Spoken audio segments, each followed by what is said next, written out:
Hey guys, what's going on? We are live. We've got only a couple people here. Every week I screw something up. I got the announcement out kind of early this afternoon and Facebook, and then forgot to schedule it on YouTube. So good showing. Plus the topic I think is pretty good. Tonight we're going to talk about everything AK. You name it, we're going to talk about it. Got a video ready to go. It's uploading as we speak on what's behind me there. The side folder SAM 7.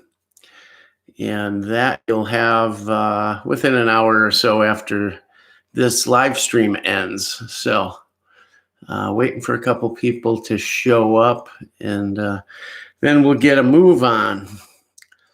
Yeah, this background, this is, I don't know if the sound is weird because we're actually this is a vault, literally. We are in my gun vault, and what you can't see around me are the racks and the rifles and all the good stuff, but it's kind of like a man cave too. It's got the Kalashnikovs couch in here, commie red, and ammo stacked to the bejesus, and some family keepsakes that I like to have in here, and just all my stuff, guy stuff. So it's a cool room. And I had it built with the house. It's pretty much impenetrable. Cement walls, ceiling, steel door, combo locks, plus other stuff, cameras, the whole 9 yards. So pretty cool stuff. But yeah, today is going to be everything AK. We're going to take questions, answers, any of you guys need to know anything. If I can answer it, I will be happy to. While I never consider myself an expert, I am well versed in the platform, and most everything I think we can answer or touch on or get to or whatever. But seeing as the video on the Arsenal SAM 7 side folder is going to come out real quick after this live stream, about an hour or so, we will start with some of the Arsenal stuff. We'll talk about what's out there available, pricing, what they're worth now, what they're worth in normal times, what I think you should pay, what you might pay if you don't have one and you really need something before God forbid anything hits, and we'll go from there and talk about some of my favorite aftermarket accessories, ammo, you name it. It's on the table tonight. For those of you just joining, welcome to Rockford Ordnance, The Rock. I'm Chris, and we're going to spend the next hour. I promised my wife it'd be an hour tonight. I think we're going to be more like 2 as usual. But we're going to talk about everything AK, and I'm just going to tell you what's been going on. I told you we got that video coming out tonight on the 7.62 AK. It's warmed up a little bit. Damn near went to the range today, but I wanted to get you guys a video out today. I had this live stream with the weather breaking. Potholes are crazy. Had 2 destroyed tires on my car. Had to go get replaced. Thank God had pothole insurance, and still bent a wheel. I got to get a wheel. And, everyday life stuff coming at you.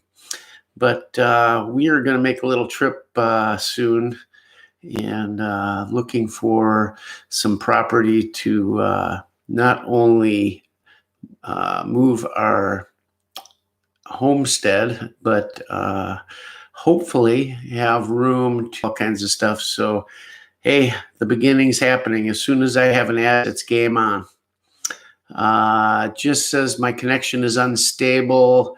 trying to reconnect. I hope it's still good. Got this new high-speed internet, should be looking good, but let's get into it, guys. Don't forget, check out some of our videos, check out our Instagram and Facebook and all that good stuff.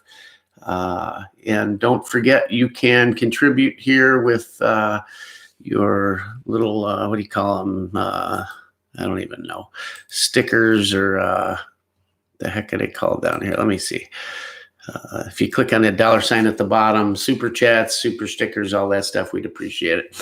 The stuff don't come free, and everything is on my dime, fellas. So here we go. Let's see who's here. Chase Kelly, happy Wednesday to you too. Joe, first one, I'm sure, as usual this week, or maybe not. He missed it by one. That's a first, but good to have you here. Nice background. Let's talk about the background. I've got some really cool posters, framed artwork coming for this wall back here. It's going to be diagrams of the AK and parts breakdowns and all that. They're going to be framed. It should be here. It says by the 8th, so wait for those to come. It'll give you guys a little more interesting background back here. AK is my favorite. Ludwig, good to have you here, buddy. Yes, every day, AK all day. Who else? Country boy for life. Jake Null is here. My buddy Jake. Good to have you, Jake. You're going to hang in for the whole thing tonight, brother? Hopefully. He's heard all this before. He's the lucky guy that, well, I'm the lucky guy, actually. We shoot together all the time. I bet half of the videos you see, he's holding the camera or doing something, you know.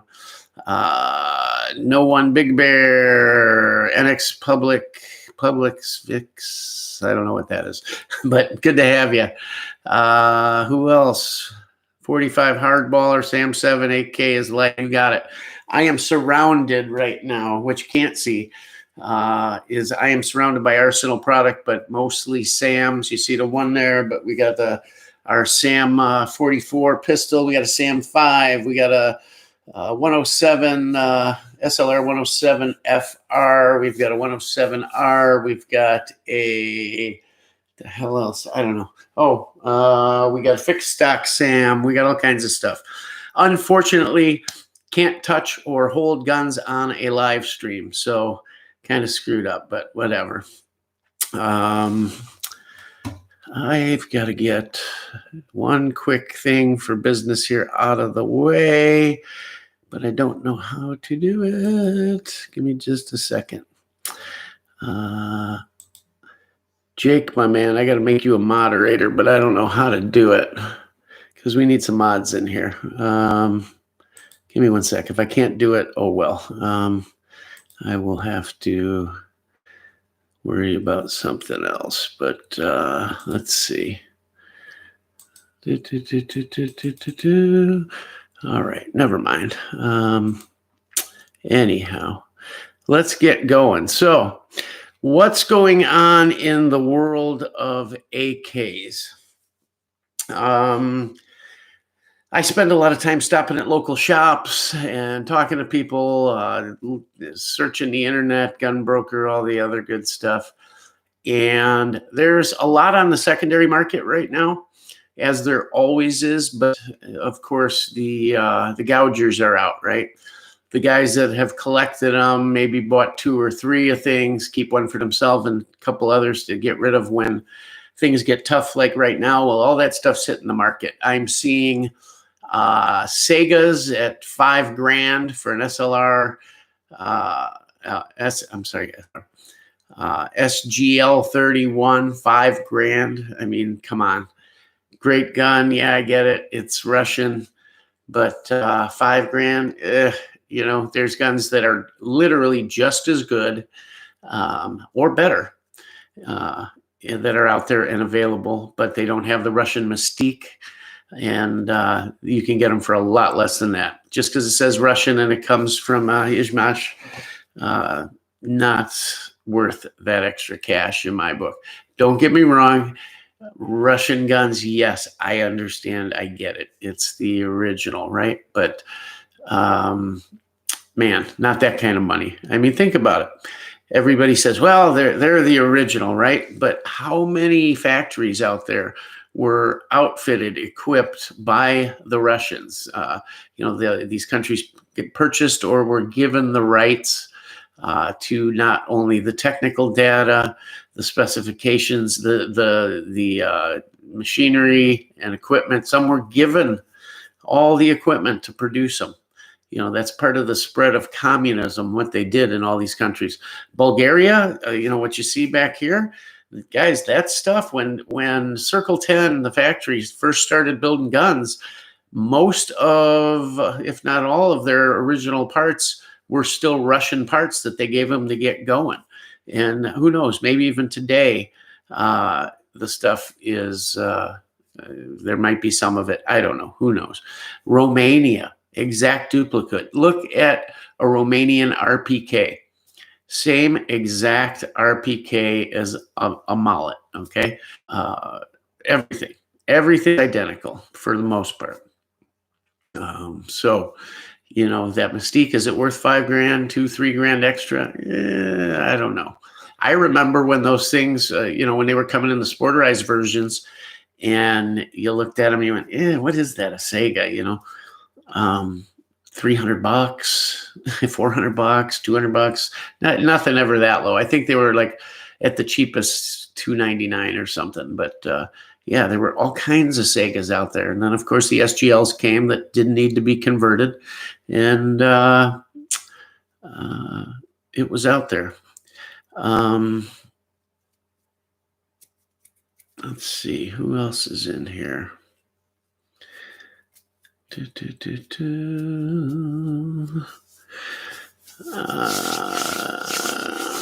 All right. I don't know what to do. I got something on my mind here, and I don't know whether or not to put it out there. But just be careful, guys, in the chat. There's some people in there that are phonies. They're not the real person, so be careful. And, the SLR stamp guns. Stamp guns are my thing, guys. I like stamp guns. And we talked about, and you'll see in the upcoming video, everybody thinks, well, milled guns are this and that. And I'm here to tell you, there is no evidence that they will last any longer or that they're smoother. I've got stamp guns that are smoother than a Sam 7. When it comes to that, it's, well, how did the rails line up? On a stamp gun, the rails get welded in. The rails the bolt runs on, they get welded in. And could they be off a little bit? Sure. On a milled gun, less likely. They're going to just be, everything's one piece. The trunnions, the receivers, the rails, everything's all one piece. So that's a straight line milled in that the bolt runs on. You've got the rails that are spot welded in, and they can be off a little bit. So when it transitions from the rail to the trunnion, it can be a little rough, what have you. Depends a lot on your trigger group. A lot of U.S. hammers sit really, really high. I wish I had a couple of hammers here to show you. Take a Tapco G2 trigger. For the longest time, all the rage, right? Well, G2 is probably the last trigger I'd want in my gun. I'll take an ALG over that. Even the new FIME triggers, and certainly a Comblock fire control group any day of the week over G2. Now, I've taken some G2s and I've, worked that hammer way down and get them to run real smooth, no problem. And frankly, out of the box, they're smooth enough. But then you run the risk of cutting through the hardening, or getting, and more so toward the middle. You got to go quite a bit to get through the hardening, but there is a risk of that. And the G2, frankly, what the problem is with that hammer being that high is the bolt runs back across it, it hangs up on it. So some of you guys will rack your AK, and if you let it back kind of slow, it'll actually stop and hang up there right on the hammer. That's when the hammer clicks up into the bolt, and it's high enough, thick enough that it just stops there. Now, some of them you can just tap the side and it'll go home, but they shouldn't be like that. Factory Com block trigger sets are not nearly the same as a U.S. trigger group. So there's that. But yeah, as far as how long they're going to last, stamp guns, 40, 50, 60,000 rounds are reported. I mean, yeah, they were made to be quickly assembled, cheaply assembled firearms that were literally throwaways, right?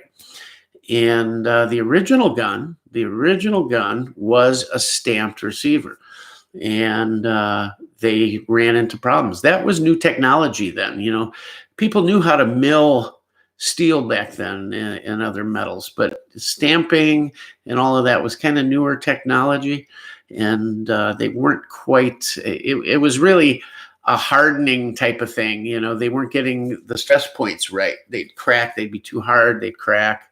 They'd be too soft. They'd wear, things like that. So because they wanted these rifles out in a pinch, they switched back to the milled right away until they could figure it out. And when they did, they came back out with stamped. So the gun was meant to be a stamped gun to begin with, never a milled gun. Don't get me wrong. I'm not saying they're bad. Not saying they're bad. I love them. They're great. Yes, they weigh a little more, insignificant to me. Doesn't matter, but just kind of throwing that out there. If you guys have any questions, throw them up here, and I'm going to try to follow this chat if I can. So, and answer anything you got. Yes, Jake, you do need another AK again for sure. Let's see what we got here. Does the video you are putting out later include AK options that are currently on the market? Any that you know that would be a good option? 5 to 800 available. Okay. I did a video last week that's about what's out there right now. So looking at Gunbroker, going to shops that actually have inventory, stuff like that. 5 to 800 right now, not going to get you there. The only thing that might would be a Palmetto State Armory. You might get under $1,000. I'm pretty sure I'm seeing them on Gunbroker for less than that.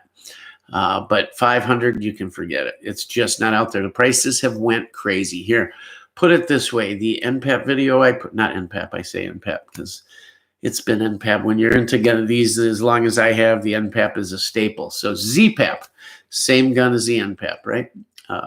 Well, same gun as the OPAP now, but either way, those guns came out at what, $799, I think, maybe $899 was the MSRP, and they were going for less than that right out of the box, right? And at that kind of money, I think they were $899. At that kind of money, that was a steal because it whomps the piss out of a Wasser. Okay, no offense to you Wasser guys. Whenever I say this, guys, know that I love them all. Okay, I'm not picking on them. I'm just saying what's maybe a step above or a better value at any given time based on market adjustments and things like that. But the ZPAP at $899 was a steal, absolute steal. You're getting a 1.5 millimeter thick receiver. You're getting a heavy barrel. You're getting the thick top cover with the retainer. You're getting great wood. Or, you know, it comes in some polymer and different tactical setups they got. You're getting a great Croatian mag with it. Chrome hammer forged barrels, chrome lined, all of that good stuff now on the ZPAP. Early ZPAPs were not chrome lined, just know that. But at $899, it was a steal, right? Well, guess what they're going for right now? Minimum you're going to find. You may see a couple auctions start out lower, but most minimum bids right now are at $12.95 and higher. That's just the market. They're still MSRP'd the same. It's just what they're bringing. You can't touch one for under $1,000. Wassers, you may still see a couple out there. We're not seeing Wassers, though. That's the thing. The local shops around here, not seeing them. Even online. Now, I can't say I specifically looked for Wassers, but usually you'll run across a bunch of them that kind of, you run a search and it crosses in. I'm just not seeing a ton of them out there, guys. And even those, MSRP was like $799 now. Right before the pandemic started, they were like $750, $799. And I'll guarantee you, if they're not pushing 1,000, they're just over 1,000, somewhere in that range. So we're seeing ZPAPs out there. We're seeing some Palmetto State Armory. We're seeing some Kalashnikovs USA. We're seeing some Arsenal product. Matter of fact, I walked in a local little hole-in-the-wall shop, and they had that gun on the wall. Not that one, but one like it. A side folder SAM 7, and he was asking MSRP, which was $17.99. Those guns a year ago, maybe a little more, were $12.99. If I look around, I can tell you, stamped guns. You'll find a bunch of 107 SLR 107Rs out there. Those are Arsenals. They're all over the place. Those guns were $7.99, $8.99 when I got mine, and those guns now are, I think, a minimum $12.95 or higher. SLR 107 side folders, forget it. You're pushing 2G on those or higher. What else? Oh, the 5.56 gun, the SAM 5. They sent out an email to good customers, KVAR did. And when they sent the email out, they were, I think, $17.95 or $18.95 just for, you could only buy one if you were a previous customer, had an account there. Then they sent another email out dropping it 100 or two. I was waiting on a few things, and by the time I called, it had dropped to the lower price, but they had sold out. I called, and the guy that answered the phone knew who I was. He says, "I know what you're calling for." And he says, I said, "Yeah, but you're out of stock." I said, "I just saw it. I can't believe I missed out on this." He goes, "You didn't. I saved one for you." So you got it for that, like $17.95. A week later, and now those guns are over $2,500. They just rocket ship. Are they getting more? I don't know. Who knows on that one? But I just thought that was a good idea to have around should, the ammo situation, if they ban imported ammo. What else? What other ones? Well, I won't tell you what I paid for the Krebs gun way back. You guys would get sick. Just the SL back then, and SLR 107FR underfolder was, I want to say, just under $1,000, and then they kind of settled in at $12.95 or so, let alone a Krebs gun, right? Well, I got this essentially 107FR, but all Krebified, right, with all that stuff. Jake was with me. He can testify to the fact that I think I paid $1,300 at a gun show, brand new, unfired.